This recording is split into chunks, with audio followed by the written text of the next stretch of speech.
Hello.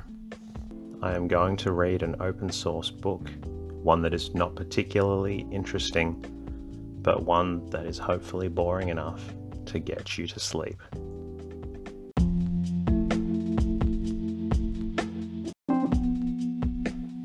On tonight's episode of the Bore You to Sleep podcast, we're going to read the book titled The Yellow Wallpaper by Charlotte Perkins Gilman. If you've enjoyed the readings, I'm glad. I'd really appreciate if you had the time to go onto the podcast app, leave a comment, let me know if you're enjoying the episodes, and as always, I hope they make you feel a little bit sleepy. In the meantime, kick back, relax, and let's get into the book.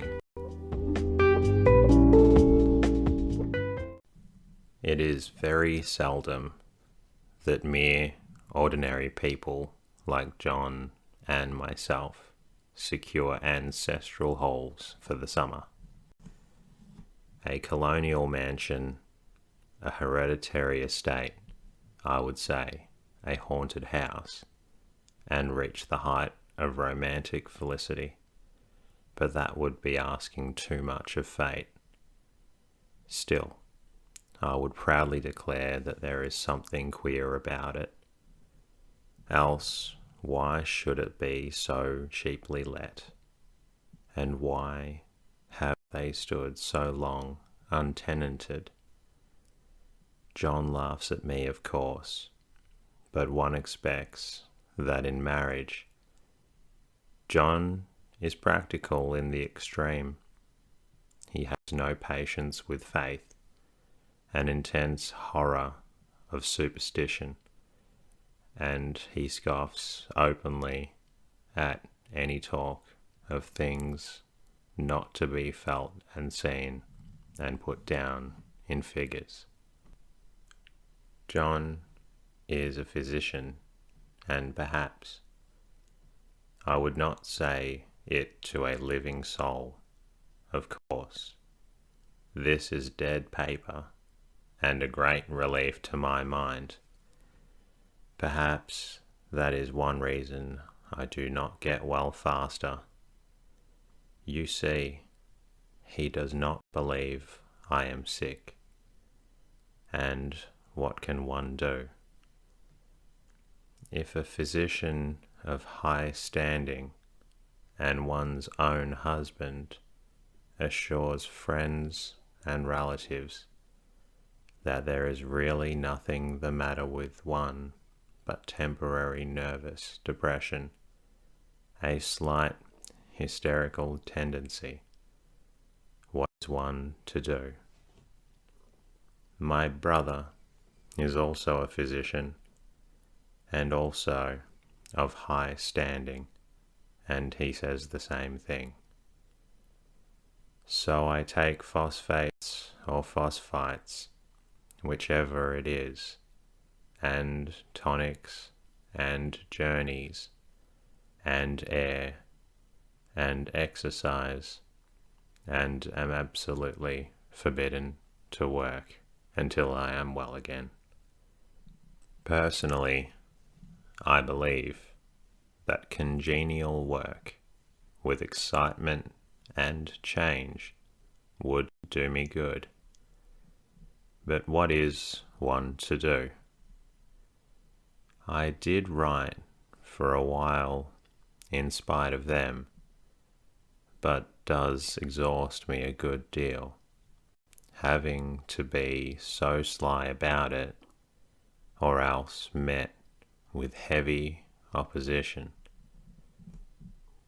I sometimes fancy that in my condition, if I had less opposition and more society and stimulus, but John says the very worst thing I can do is to think about my condition, and I confess it always makes me feel bad. So I will let it alone and talk about the house. The most beautiful place. It is quite alone, standing well back from the road, quite 3 miles from the village. It makes me think of English places that you read about, for there are hedges and walls and gates that lock, and lots of separate little houses for the gardeners and the people. There is a delicious garden. I never saw such a garden, large and shady, full of box-bordered paths and lined with long grape-covered arbours with seats under them. There were greenhouses too, but they are all broken now. There was some legal trouble, I believe. Something about the heirs and co-heirs. Anyhow, the place has been empty for years. That spoils my ghostliness, I am afraid, but I don't care. There is something strange about the house. I can feel it. I even said so to John one moonlight evening, but he said what I felt was a draught and shut the window. I get unreasonably angry with John sometimes. I'm sure I never used to be so sensitive. I think it is due to this nervous condition. But John says, if I feel so, I shall neglect proper self-control. So I take pains to control myself, before him at least, and that makes me very tired. I don't like our room a bit.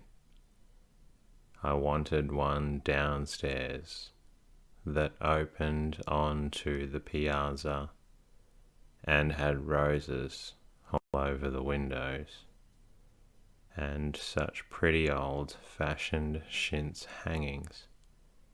But John would not hear of it. He said there was only one window and not room for 2 beds, and no near room for him if he took another.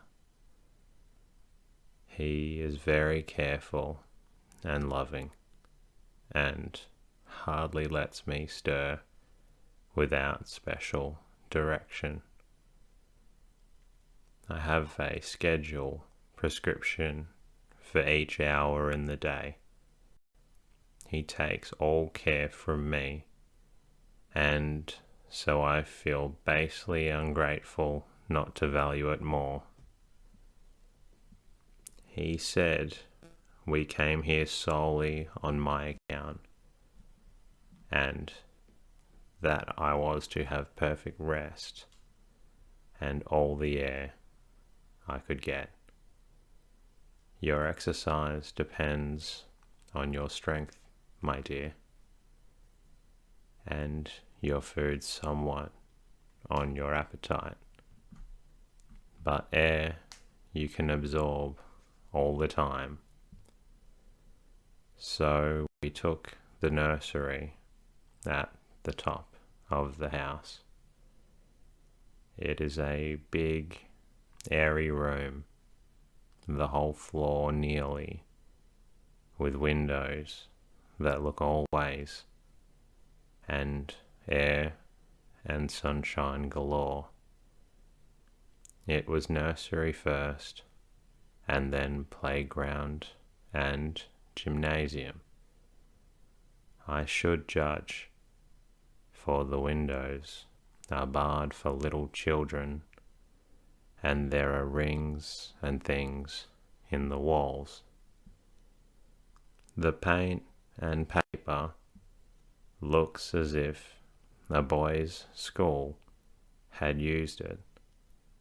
It is stripped off, the paper in great patches all around the head of my bed, about as far as I can reach, and in a great place on the other side of the room, low down.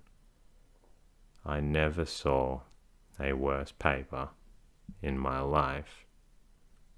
One of those sprawling, flamboyant patterns committing every artistic sin. It is dull enough to confuse the eye in following pronounced, enough to constantly irritate and provoke study, and when you follow the lame, uncertain curves for a little distance, they suddenly commit suicide, plunge off at outrageous angles, destroy themselves in unheard of contradictions. The colour is repellent, almost revolting. A smouldering, unclean yellow, strangely faded by the slow-turning sunlight. It is a dull, yet lurid orange in some places, a sickly sulphur tint in others. No wonder the children hated it.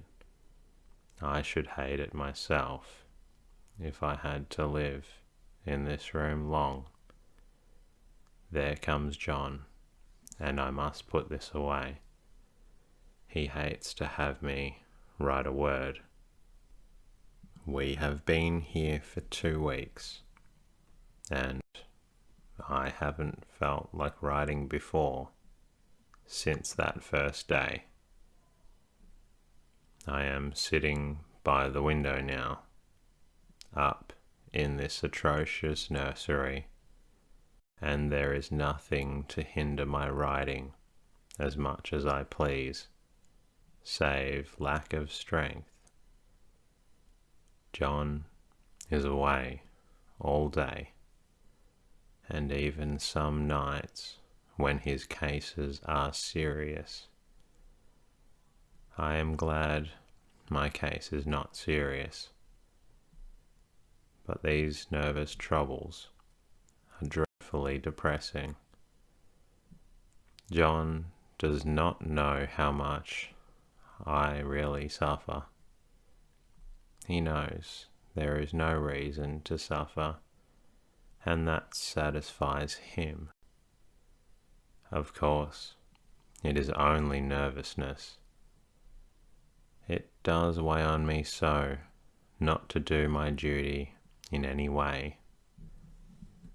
I meant to be such a help to John, such a real nest and comfort, and here I am, a comparative burden already.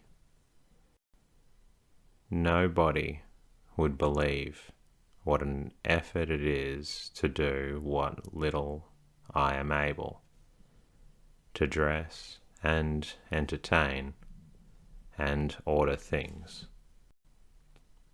It is fortunate Mary is so good with the baby, such a dear baby, and yet I cannot be with him. It makes me so nervous. I suppose John never was nervous in his life.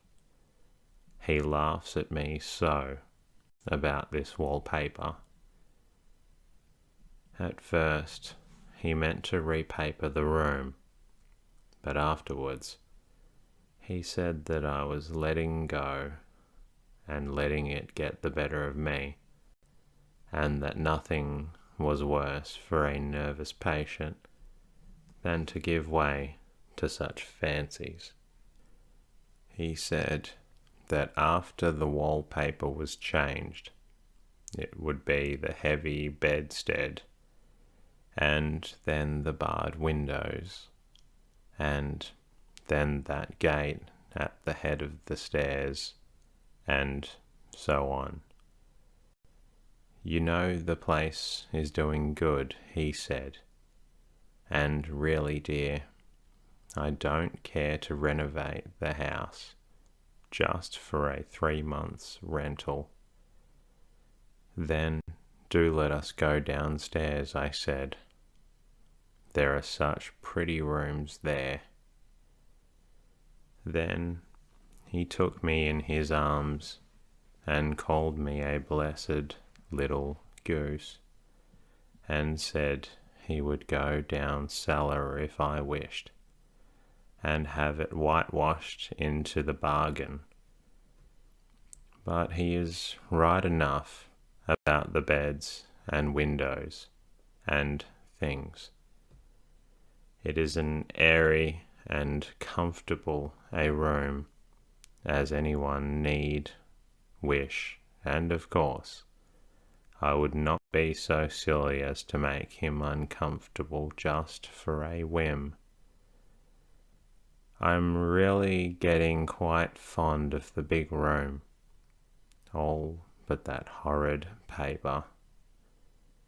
Out of one window I can see the garden, those mysterious, deep-shaped arbours, the righteous, old-fashioned flowers, and bushes and gnarly trees. Out of another I get a lovely view of the bay and a little private wharf belonging to the estate. There is a beautiful shaded lane that runs down there from the house. I always fancy I see people walking in these numerous paths and arbours, but John has cautioned me not to give way to fancy in the least.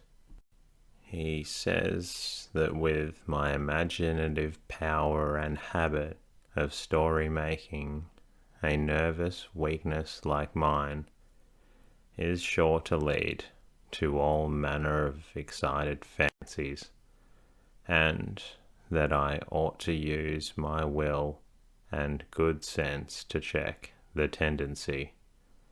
So I try. I think sometimes that if I were only well enough to write a little, it would relieve the press of ideas and rest me. But I find I get pretty tired when I try. It is so discouraging not to have any advice and companionship about my work. When I get really well, John says we will ask Cousin Henry and Julia down for a long visit, but he says he would as soon put fireworks in my pillowcase as to let me have those stimulating people about now. I wish I could get well faster, but I must not think about that. This paper looks to me as if it knew what a vicious influence it had. There is a recurrent spot where the pattern lolls like a broken neck, and two bulbous eyes stare at you upside down. I get positively angry with the impertinence of it and the everlastingness. Up and down and sideways they crawl, and those absurd, unblinking eyes are everywhere. There is one place where two breadths didn't match, and the eyes go all up and down the line, one a little higher than the other. I never saw so much expression in an intimate thing before, and we all know how much expression they have. I used to lie awake as a child and get more entertainment and terror out of blank walls and plain furniture than most children could find in a toy store. I remember what a kindly wink the knobs of our big old bureau used to have, and there was one chair that always seemed like a strong friend. I used to feel that if any other things looked too fierce, I could always hop into that chair and be safe. The furniture in this room is no worse than inharmonious, however, for we had to bring it all from downstairs. I suppose when things such as this used as a playroom, they had to take the nursery things out, and no wonder. I never saw such ravages as the children have made here. The wallpaper, as I said before, is torn off in spots, and it sticketh closer than a brother. They must have had perseverance as well as hatred. Then the floor is scratched and gouged and splintered. The plaster itself is dug out here and there, and this great heavy bed, which is where we all found in the room, looks if we had been going through the wars. But I don't mind it a bit, only the paper. There comes John's sister. Such a dear girl she is, and so careful of me. I must not let her find me writing. She is a perfect and enthusiastic housekeeper, and hopes for no better profession. I verily believe she thinks it is the writing which made me sick. But I can write when she is out, and see her a long way off from these windows. There is one that commands the road, a lovely shaded, winding road, and one that just looks off over the country. A lovely country too, full of great elms and velvet meadows. This wallpaper has a kind of sub-pattern in a different shade, a particularly irritating one, for you can only see it in certain lights, and not clearly then. But in the places where it isn't faded, and where the sun is just so, I can see a strange, provoking, formless sort of figure that seems to sulk about behind that silly and conspicuous front design. There's sister on the stairs. And that brings us to the conclusion of tonight's readings from the Yellow Wallpaper. I hope you've enjoyed it, and I hope even more that you're feeling a little drowsy. But don't worry, if you're not feeling completely tired yet,